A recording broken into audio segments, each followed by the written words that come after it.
Good evening, and welcome to the Daily Aztec Live. I'm Cameron McCrary. And I'm Alexa Oslowski. An increase of fees will hit students starting this next semester. In exchange, we will see an increase of mental health counselors and identity centers. Students will pay nearly $100 more per semester in additional fees. This plan would increase the number of counselors on campus after noting there was a need for additional mental health services. The fee also includes funds from our cultural identity centers, such as the Latinx Center, a Native Resource Center, and an American Asian Pacific Islander, or DESI Center. Again, these services will be provided to us as soon as next fall. SDSU West is one step closer to breaking ground. The CSU Board of Trustees recently approved the school's financial plan and environmental analysis. If the City Council passes their final sales agreement, construction on SDSU West could start sometime this year. The new property is set to include student housing, hotels, a new park open to the public, and the new stadium. SDSU also noted that the funds for this site will not come from taxpayers or result in any tuition increases. Living in University Towers, well, your kitchen just got a little bit more high-tech. The cafeteria eliminated physical buzzers in exchange for video boards to better track customers' orders. The new register system called Symphony will display the customer's order number that is shown on their receipt along with a bar underneath that shows the progress of your order. According to officials from SDSU Dining, this new platform is both more efficient and sustainable for both the customers and employees. Customers not only can use Apple and Google Pay now, but without the pagers, UTK uses a lot less electricity. This month, another federal rollout of travel restrictions is now in effect by the Trump administration. And this will affect countries in Africa and Asia. Countries like Nigeria, Myanmar, and Tanzania are listed under the travel restrictions. People can still visit the United States from these regions, but they are restricted from living here permanently. Chief Diversity Officer J. Luke Wood said in a campus-wide email that the university stands with students of these backgrounds, and that there are services available to these students that are undocumented. Up next is our sports segment with Amber Salas and Luis Lopez. But first, did you know that the Daily Aztec is doing its own presidential poll? We consulted professionals on and off campus to make this happen in order to get the most accurate results possible. Hundreds of students have already taken it, but that's not enough. We need the participation from students of all backgrounds and majors to take the poll. Our assistant news editor, Michael Klein, took to the farmers market yesterday to see just how people feel about this year's political season. Take a look. What is going on, Aztecs? I'm assistant news editor Michael Klein, and we are here at the SDSU Farmers Market on a beautiful Thursday afternoon. We're out today to talk to students to put their knowledge of the 2020 presidential candidates to the test. Let's go find some contestants.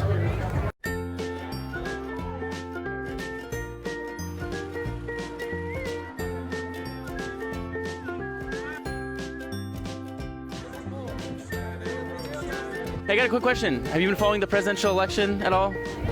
No, I have not. Okay, all right. Sorry. Talk to us. You seem interesting. I got a quick question. Have you been following the presidential election? Yeah. You have? Okay, so I got a trivia question for you. Let's see if you can get it. Which presidential candidate won their first election by just 10 votes? Can you take a guess? Oh, gosh.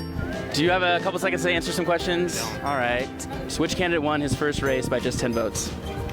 Like recently? With the... Like their first race ever when they ran for office. I have no idea. Man of the people. He's a man.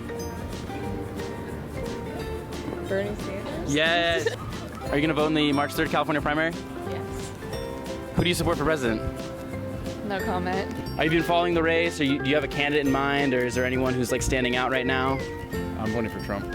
I don't really believe in redistribution of wealth. Do you have any thoughts on the presidential race?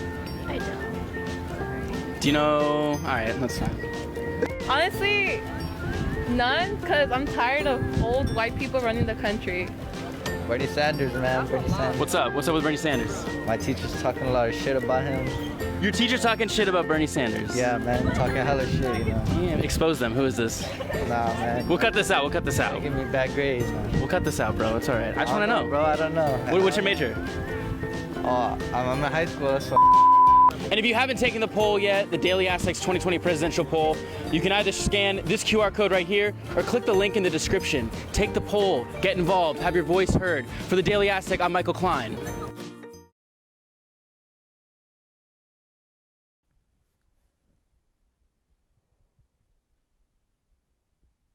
Hey everyone, I'm Amber Salas. And I'm Luis Lopez. And welcome to another week of the Daily Aztec Sports. This past Saturday was a historic night at VA Haas Arena where former SDSU player Kawhi Leonard was the first to have his jersey hung up in the rafters. Kawhi was a key member of the SDSU 2010-2011 team that went 20-0 and ended up going on to the Sweet 16. Luis, what were your thoughts of the night? Well, this is just a really cool moment for SDSU. I mean, you talk about what Kawhi means to the fabric of this program and just really what he means to the school as a whole. So this is going to be really cool. Students today and in the future, they're going to be able to walk into VA Haas, take a look at the rafters and be like, man, I can't believe that guy went here. And to top it all off, they capped the night off with a W. So great win. Yeah, definitely. Well, enough of us talking about the night. Let's go see what assistant sports editor Kyle Betts has to say. Just coming here, I wanted to make a name for myself. I wanted to put San Diego State on the map. Guess who's back? Kawhi Leonard. The two-time NBA Finals MVP returned to the Mesa on February 1st to have his number 15 jersey retired in the VA Haas Arena rafters. Former Aztecs head coach Steve Fisher introduced Leonard to the home crowd during halftime of San Diego State's game versus Utah State. No one more concerned with improving his own game more so than Kawhi. A lot of people talk a good game. Kawhi doesn't talk a good game, he plays a good game. Many Los Angeles Clippers were in attendance, including head coach Doc Rivers and owner Steve Ballmer. Other Clippers players there included Paul George, Ivica Zubac, and Landry Shamet. Following the halftime ceremony, the Aztecs went on to defeat Utah State to improve to 23-0 and will face Air Force tomorrow. And for the Daily Aztec, I'm Kyle Betts.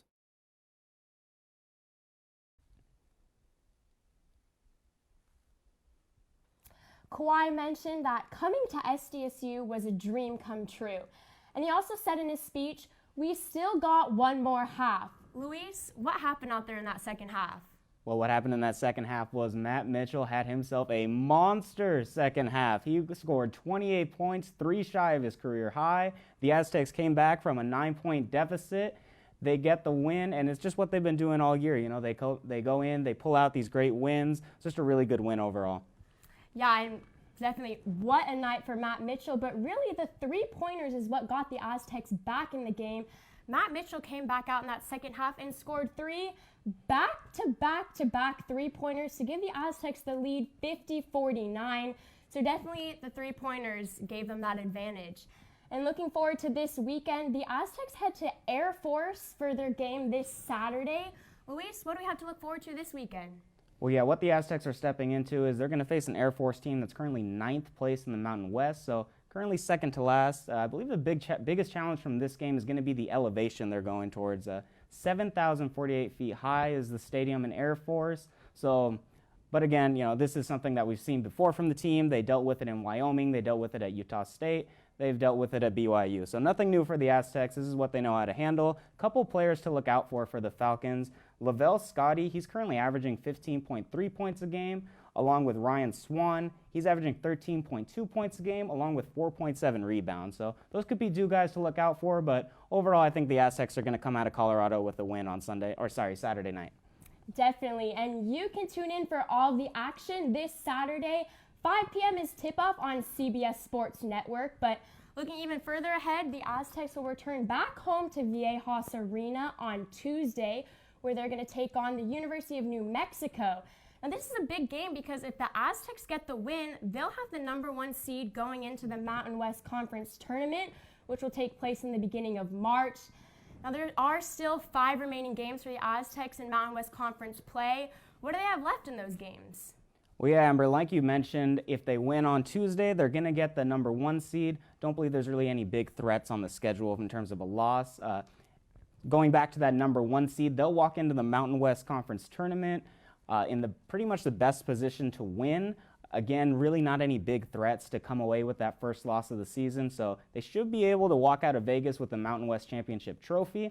And because of that, I think that the NCAA Tournament Selection Committee is going to have to reward them with a 1 seed in the West, which is exactly what head coach Brian Dutcher has been looking for all season. Definitely, and I really like what you say there about the seeding, because that really is the number one thing that's important for the Aztecs as they head into that NCAA tournament. They're definitely on track to remain in that top seed spot, and they'll head to Sacramento for rounds 1 and 2 as long as everything goes well. But really what we want to know is the Sweet 16, because if the Aztecs stay in that number 1 spot, they'll be heading to LA at Staples Center for that Sweet 16 game. This is a place that the Aztecs are already familiar with. You know, they got that win against the University of Utah earlier this season. It's close to home where fans can travel, but the only threat I really see for them is Gonzaga in taking that number 1 spot. Now, if that were to happen, that would force the Aztecs to have to play in the Sweet 16 somewhere like Houston, Indianapolis, even anywhere as far as New York City, which would definitely be a big trip for the Aztecs all the way out to the East Coast. Head coach Brian Dutcher did say right now the only thing that's the most important to him is staying as close to home as possible, and that would be in that West bracket. Now, aside from basketball, baseball is getting ready to gear up for their season. Luis, I know you've been following the team, so what do we have to look forward to this year for them? Yeah, last season, this Aztecs baseball program, they just kind of hovered around that 500 record, really never took that second step into greatness. So that's what they're hoping to do this season. Actually, I had a chance to talk to head coach Mark Martinez and some players yesterday, so why don't we take a look at what we found out? It's a new year, a new decade, and the start of a new season for San Diego State baseball. The 2020 campaign for the Aztecs will start on the other side of the country, in Conway, South Carolina, where they'll take on Virginia Tech at the Coastal Carolina Tournament, which starts in just a few days. Well, we scheduled that by design. You know, we haven't been on the road for a long time to open up a season since 2014. We've kind of circled this year as an opportunity for us to challenge ourselves schedule-wise. You know, I think talent-wise we're really good. We can match up with anybody. It's going to be a very difficult trip. You know, we're flying overnight. We're doing a red-eye.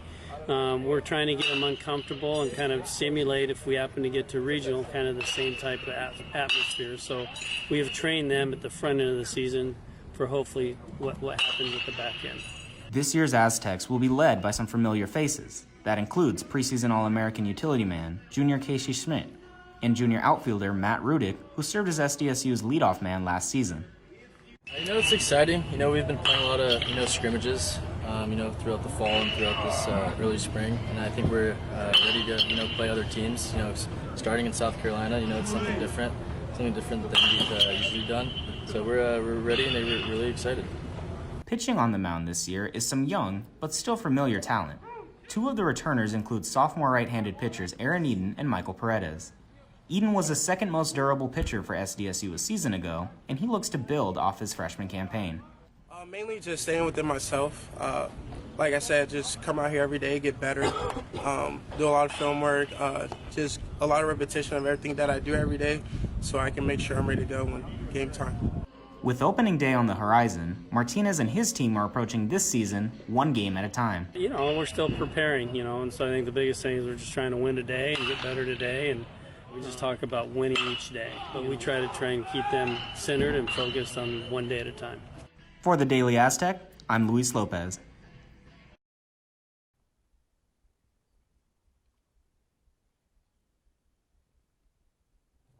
All right, before we sign off here, Amber, I believe we have another Aztec team doing big things here on the Mesa. Yes, the SDSU club hockey team is up in South Lake Tahoe this weekend for the Pac-8 Conference playoffs. Now, this team is just really special this year, Luis. They have hit 20 wins, which has never been done before in the 45-year history of the program. So definitely looking forward to an exciting weekend for them.